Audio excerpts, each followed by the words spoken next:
अब देखो यहाँ पे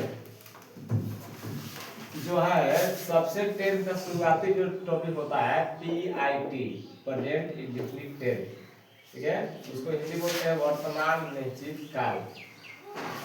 इसी में तुम लोग के 3-4 सवाल दिया था, तीनों चारों तुम लोग गलती बनाएगा। अब हम हिंदी से इंग्लिश नहीं बना रहे हैं, डायरेक्ट बता रहे हैं चेंज इनटू इंग्लिश हिंदी, यानी कि जो इंग्लिश में दिया रहेगा जैसे दिखेगा आई राइट ए लेटर, ये जो सेंटेंस है इसको तुम लोग हिंदी में करना है। जब हिंदी में किसी भी सेंटेंस को करेगा इंग्लिश में तो हिंदी के साथ साथ इंग्लिश भी मजबूत हो जाएगा। दूसरा हो जाएगा यू गो टू स्कूल, तीसरा दे प्ले टू गेम,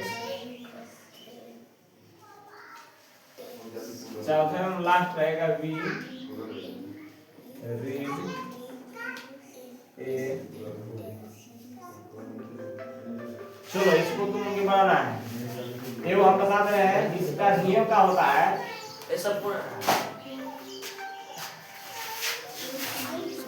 किसी भी हिंदी सेंटेंस को करने के लिए पहला क्या किया जाता है, स्टार्टर में छापा देखा जाता है, शुरू में जो रहता है उसको हम सब्जेक्ट बोलते हैं। सब्जेक्ट क्या दिया हुआ है, सब्जेक्ट यहाँ पे आई है, आई को पहले हिंदी लिखेंगे। आई का हिंदी क्या होता है मैं, आई का हिंदी लिख दिए मैं, ठीक है। जब मैं लिख दिए उसके बाद कार्पक होने के बाद जब हिंदी करते हैं उसमें हम कहते हैं वर्ब यानी कि क्रिया, आगे क्रिया का कर रहा था मैं। अब दिखेगा आई राइट ए लेटर, यानी कि मैं क्या कर रहा हूँ, राइट, राइट मतलब लिखना, लिखने का काम कर रहा हूँ, तो होगा मैं, ठीक है। उसके बाद ए दिया हुआ है, लेटर दिया हुआ है, तो मैं उसके बाद लिख देंगे एक, लेटर का हिंदी होता है पत्र, और राइट का हिंदी होता है लिखना। प्रेजेंट इंडेफिनिट में इसलिए इसका लास्ट हो जाएगा स्टार, मैं एक पत्र लिखता है।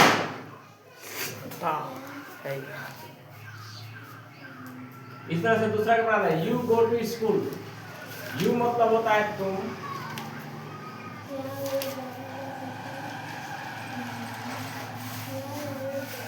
स्कूल के विद्यालय लिख सकते हैं, तुम विद्यालय,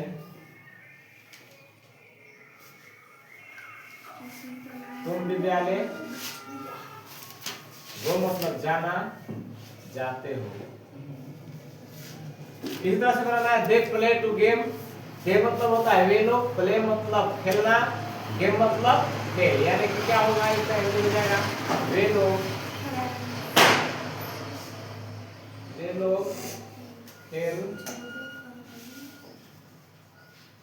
खेलते हैं। तीसरा हो गया।